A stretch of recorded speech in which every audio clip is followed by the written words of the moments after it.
In our headlines on this Thursday afternoon, May 4th. The U.S. Federal Reserve raises its benchmark interest rate by 25 basis points to a target range of 5% to 5.25%, further broadening the gap with South Korea's rate by 175 basis points. Officials from Seoul and Tokyo are working on the agenda of Sunday's summit between President Yoon Suk-yeol and Japanese Prime Minister Fumio Kishida that looks to address security collaboration and resilient supply chains. Meanwhile, on this Thursday afternoon, Seoul's district of Yongsan opens doors to a garden for families that was previously a garrison for American forces just a day ahead of Children's Day on May 5th. We start in the U.S., where Federal Reserve authorities have announced a rate hike of 25 basis points to crack down on inflation, but have also raised prospects of a pause in their tightening policy. Our business correspondent Shin Ha-young explains. The U.S. Federal Reserve raised its interest rates by 25 basis points on Wednesday, taking another so-called baby step. This marks the 10th consecutive rate hike since March last year.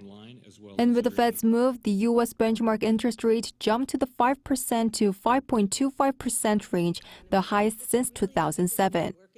The Fed's efforts to tame inflation come despite ongoing concerns about recent bank failures and follow the takeover of First Republic Bank by banking giant J.P. Morgan Chase. According to the central bank, the U.S. banking system is sound and resilient. Inflation has moderated somewhat since the middle of last year. Nonetheless, inflation pressures continue to run high, and the process of getting inflation back down to 2% has a long way to go. All eyes were on the FOMC, with watchers wondering if the Fed would pivot rates, as it's been widely noted that rates have reached close to their peak. However, Fed Chairman Jerome Powell responded to the question of whether the central bank will pause its monetary tightening in June, saying there was no decision yet, but the committee will consider the impact of tightened monetary policy on economic activity and inflation, as well as financial developments. But he did hint at a possible pause in the monetary tightening cycle. In the statement from March, we had a sentence that said the committee anticipates that some additional policy firming may be appropriate. That sentence is not in the statement anymore. That's a meaningful change, that we're no longer saying that we anticipate. Meanwhile, despite the expected rate hike, U.S. stocks closed lower on Wednesday. The Dow Jones Industrial Average fell 0.8%, while the S&P 500 slipped 0.7%, and the tech-heavy Nasdaq lost 0.46%. The falls are attributed to the Fed not clearly announcing the direction of its future monetary policy, which raised concerns that it may not begin cutting interest rates soon. Shin Ha-young, Arirang News. And in related news, the U.S. Federal Reserve's latest hike further widens its rate gap with the Bank of Korea, fanning fears of potential capital outflow from the local front. Our Lee Soo-jin has more on the broader implications of the Fed's recent raise. South Korea's interest rate gap with the United States is at its widest ever. The U.S. Federal Reserve on Wednesday voted to increase interest rates by 25 basis points, its 10th straight rate hike. This has widened the interest rate gap between the two nations to 1.75 percentage points. A significantly wide interest rate gap increases the risk of capital outflow to overseas markets as investors seek higher investment returns. The Bank of Korea Governor Lee Chang-yong, however, has emphasized numerous times before that the BOK will not hike interest rates simply because of the widening gap between the two nations. According to the Bank of Korea, the country's foreign exchange reserves in April were up $610 million from the previous month. This marks the second consecutive expansion of foreign reserves. The BOK said that the rise was largely driven by the boosted value of non-dollar assets when converted into the greenback as the value of the US dollar fell. The Consumer Price Index also slowed its rate of increase to the 3% range last month, the first time it has been lower than 4% since February last year. The won, however, has been losing ground against the greenback despite the weak dollar, as the domestic economy struggles with sluggish chip exports and 14 straight months of trade deficits. If the widening interest rate gap causes the won to decline further against the dollar, prices of imported goods may surge, leaving the Bank of Korea with no choice but to consider a rate hike. The exchange rate and the capital outflow during the 3 weeks leading up to the monetary policy meeting are thus expected to heavily influence the central bank's rate decision. If the BOK decides to keep its benchmark interest rate unchanged at the upcoming meeting, it will be its third consecutive rate freeze. 이수진, Arirang News. Fast food prices here in the country have been on the rise in recent weeks. In fact, hamburger prices soared over 17% on year in April, and Statistics Korea on Thursday pointed out this is the highest hike in 19 years. Pizza prices also surged over 12% to post their biggest jump in over 14 years. While overall inflation eased to the 3% level last month, fast food inflation has reportedly been on a steady rise. In other news, security collaboration, strong supply chains, and even Japan's planned discharge of radioactive wastewater from its crippled Fukushima nuclear power plant may top talks between President Yoon Suk-yeol and Japanese Prime Minister Fumio Kishida on Sunday here in Seoul. Our senior presidential office correspondent Oh Soo-young reports. During their summit this weekend, the leaders of South Korea and Japan are likely to discuss trilateral cooperation with the United States on North Korea and supply chains, as well as possibly Tokyo's plan to release treated nuclear wastewater into the ocean. On Wednesday, National Security Advisor Cho Tae-yong met with his Japanese counterpart Takeo Akiba, who came to Seoul to prepare for Prime Minister Fumio Kishida's visit on Sunday. According to President Yoon Suk-yeol's office, the top security advisors agreed on the need to strengthen security cooperation with the US.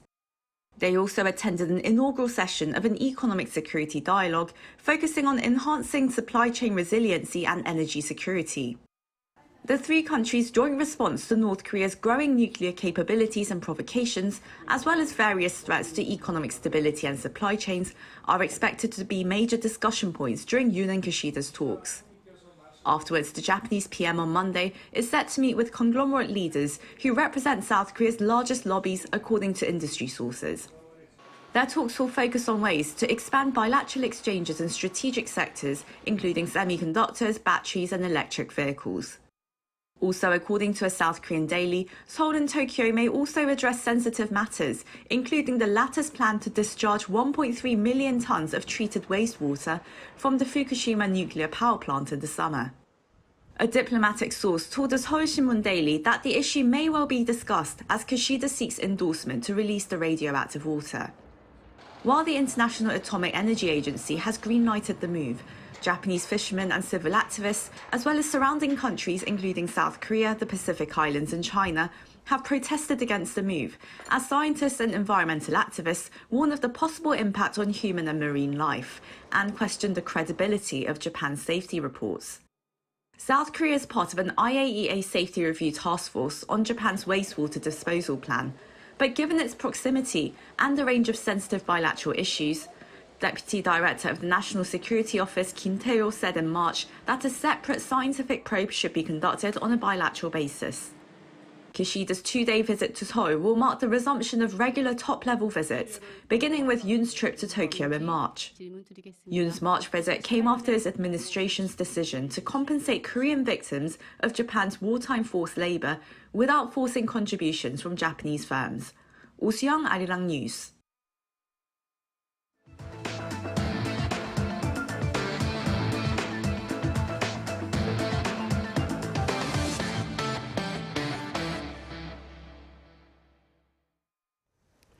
Here in capital Seoul, President Yoon Suk-yeol and First Lady Kim Gun-hee partook in the opening ceremony of the Yongsan Children's Garden on this Thursday. Addressing the audience at the event, President Yoon pledged to commit to children who are, quote, the protagonists of the future. The garden was previously a garrison for military forces and opened its doors to the public on this Thursday afternoon, just ahead of Children's Day tomorrow, that is Friday, May 5th. The grounds of the garden have been returned to Korea after 120 years of occupation, first by Japanese troops and then by their American counterparts. Stretching some 230,000 square meters, the garden faces the presidential office and appears to reflect President Yoon's decision to relocate the top office to the district of Yongsan to be closer to the people. Over in Serbia, a security guard and 8 children were shot to death at a school in the capital city by a teenage boy. Our Ising has more on the tragic event. A 13-year-old boy is under arrest accused of killing 9 people, including 8 children at a school in the Serbian capital of Belgrade on Wednesday. The shooting took place just after the first classes had begun in the morning. Police say the shooting was premeditated, as they found sheets of paper that included detailed plans, including the names of the children he wanted to kill. Killing the school security guard first, the suspect then opened fire in a history classroom, as it was closest to the entrance of the school. Another 6 children and 1 teacher were hospitalized after sustaining injuries from the shooting. According to the Serbian Interior Minister, the boy brought 2 guns from home. He was also found to have Molotov cocktails in his possession during his arrest, which were not used during the incident. He was taken into custody after he called the police himself, but at 13, he is below the age of criminal responsibility. His parents were also arrested. The prosecutor's office said the father, who owned the guns legally, will be detained for up to 48 hours. Serbian President Aleksandar Vučić expressed his sorrow over the tragic incident, with the country preparing for 3 days of national mourning. Serbia is unified in a sorrow greater than we remember. When we are unified in sorrow, we have to look for causes and the responsibility among all of us to look for solutions so something like this, no matter how unpredictable and unexpected it is, never happens again. The Serbian president announced a moratorium on new gun licenses other than for hunting, a revision of existing gun permit rules, and the surveillance of shooting ranges and how weapons are stored. Serbia has strict gun laws, but a high level of gun ownership. 이승재, Arirang News. Also on the international front, Kremlin says Ukraine has staged an assassination attempt against President Vladimir Putin and that accordingly, Russia has reserved the right to retaliate. But as our Choi Soo-young reports, Kyiv has firmly rejected the accusation. Russia has claimed that Ukraine attacked the Kremlin with drones in an attempt to assassinate Russian President Putin. The Russian presidential administration released a statement stating that 2 unmanned aerial vehicles targeted the Kremlin on Wednesday night and that their military successfully neutralized the threat. It called the incident an act of terrorism aimed at the life of President Putin. The statement added that Putin was unharmed and was the Kremlin and that Moscow reserved the right to take action at a suitable time and place. However, the Ukrainian government denied any involvement. President Zelensky, who was visiting Finland, denied the allegations, saying that Ukraine does not have enough weapons to carry out such an attack and that its military is only defending its territory. We don't attack Putin or Moscow. We fight on our territory. We are defending our villages and cities. We don't have, enough weapon for this. That's why we don't use it anywhere. For us, that is the deficit. We can't spend it. And we didn't attack Putin. We leave it to tribunal. In recent days, there have been several explosions and acts of sabotage at energy and transportation facilities in Russia, and Ukraine is expected to launch a large-scale counterattack soon. Meanwhile, Russia could escalate its attacks on Ukraine in response to the Kremlin drone incident. According to local authorities in the southern Ukraine province of Kherson, 16 civilians were killed in a massive attack by Russia on the same day. Choi Soo-young, Arirang News. A key task of this year's meeting of the Asian Development Bank here in Korea is the building of economic infrastructures that are resilient to climate change. That being said, our finance correspondent Lee Rae-yeon flew over to the bank's headquarters in the Philippines for more on this ambitious venture and Korea's potential role in it. To take a listen. The impacts may come in different forms, but they're getting more extreme. Speaking about the climate crisis, ADB's Special Senior Advisor Warren Evans says developing countries will be the most severely affected by accelerating climate change. Rising sea levels and increasing tropical cyclones are affecting the Pacific Island nations, while the South Asian region, home to millions of farmers, is exposed to increased storms and flooding. Cities are no exception either, with their large populations of low-income households. So all of these areas in Asia are highly vulnerable to climate impacts. And we don't have a choice from the ADB side but to focus on building resilience of those communities, those poor, vulnerable communities, to the impacts of climate change. And that's very much part of our focus. Economic development is still a must for these countries. Evans says if development is not designed to be resilient to climate impacts, it will eventually fail, as social development and low-carbon resilience are inseparable. And that's what ADB is working for. How can we change the way that we support those kind of projects so that at the same time we're reducing greenhouse gas emissions and increasing resilience to climate impacts? We need to do this through the development process, not separate from. And it's not an either-or. We have to do it. And to do this, the expert says public sector finance should be used to mobilize private sector investments in climate actions. So we need to work with governments using public sector resources to, for example, help them establish a regulatory regime that enables private sector to invest, to have the institutions in government that actually encourage and support private sector involvement in climate action. And Evans added that ADB has benchmarked South Korea's experience as the country has been working on green development in recent years. We've worked with South Korea to use your experience in the urban sector on energy efficient urban development, on green urban development, on transmission, on water, good water management. We've worked with Korea for a long time to use your experience to help developing countries learn from Korea. He says some countries have made considerable progress in integrating low carbon into their transport and energy development process, though some questions remain about whether they can keep up with the growing impact of climate change. Lee Dae-hyun, Arirang News, Manila. Up next, for those of you who have yet to decide on your weekend plans here in capital Seoul, do check out the festival that seeks to share the culture of Korea's royal palaces. My colleague Kim Jong-sil has details. Gyeongbokgung Palace welcomes visitors from all over the world. The 9-day festival highlights all 5 palaces in central Seoul by offering cultural programs day and night, from musicals and concerts to plays.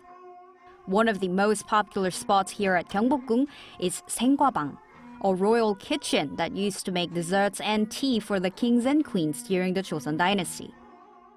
Here, visitors can enjoy desserts made with dried fruits, pine nuts, and rice cakes that were served for the king and queen. These days, you can often eat a lot of Western desserts, but I really enjoyed the traditional Korean desserts here that tasted somewhat more high-end and has a clean aftertaste. After relaxing a bit and enjoying the king's dessert, visitors can walk down here to Sujeongjeon Hall and enjoy some music.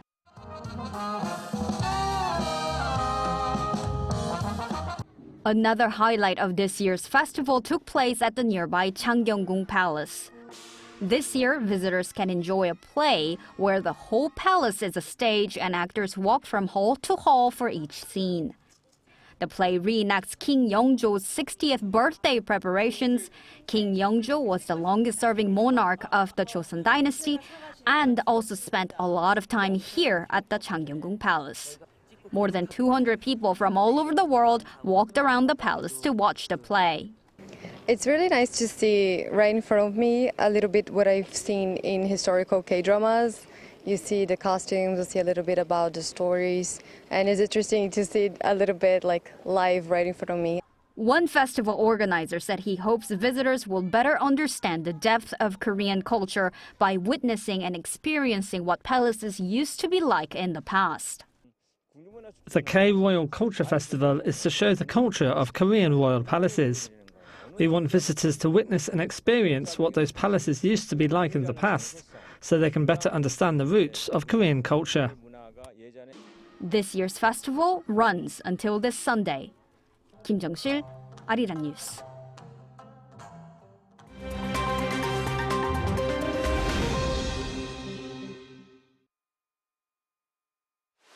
Let's take a look at what's going on in the world now. In northern and western Rwanda, search and rescue efforts are underway amid floods and mudslides triggered by torrential downpours. At least 129 people have been killed. Rwanda has been hit by rainstorms since last Tuesday, which have destroyed homes and roads. According to the Rwanda Meteorology Agency, more rain is expected over the next few days. The government has asked residents living in areas at risk of flooding to relocate. We turn over to Europe, where police have arrested over 130 people with links to Italy's 'Ndrangheta mafia. The arrests were made across several European nations, including Germany, Italy and France. It's been described as the largest coordinated operation in the fight against Italian organized crime. According to Europol, the 'Ndrangheta network focused on trafficking drugs from South America to Europe and Australia. The mafia group is also accused of supplying weapons from Pakistan to South American criminal groups.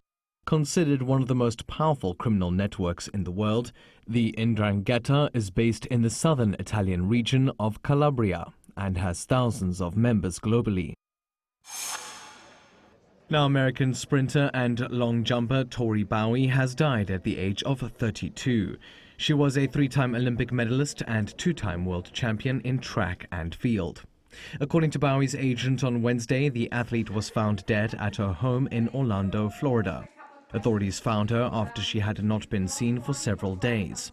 The cause of death is still unknown, but is not being treated as suspicious.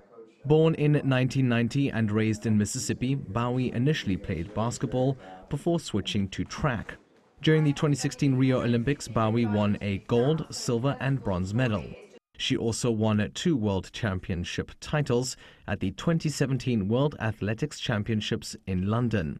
Her last official competition was in June 2022. And finally, 4-time Grammy Award winner Ed Sheeran has threatened to quit music if found guilty of copyright infringement.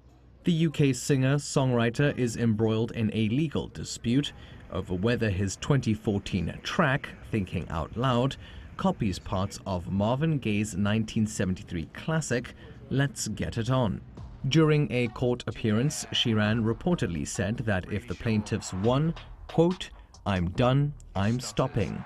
The lawsuit was filed in 2018 by a company that owns part of the copyrights of Let's Get It On by late co-writer Ed Townsend. Sheeran has said that any similarities between the songs are purely coincidental and that these would be too common for a copyright violation. Matthew Ashley, Arirang News.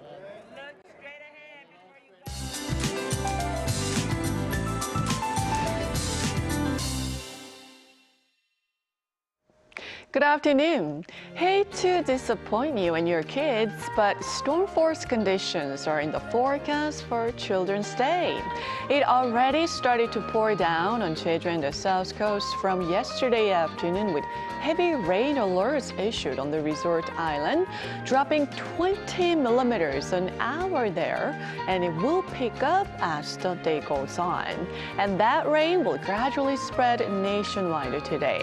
Jeju and the south coast could see up to 150 millimeters through Saturday morning, and the capital and west of Gangwon-do province could receive up to 120 millimeters with strong winds. So you need to adjust travel plans for the Children's Day weekend, but at least the conditions will improve by Saturday afternoon while skies remain cloudy. Daytime highs look similar to slightly lower this afternoon, and those of us in central regions and Jeollado provinces need to brace for heavy rain tomorrow. Looking ahead, next week looks to be a calm and promising one, with Monday marking Parents' Day here in Korea. That's Korea for you, and here's a look at the international weather conditions.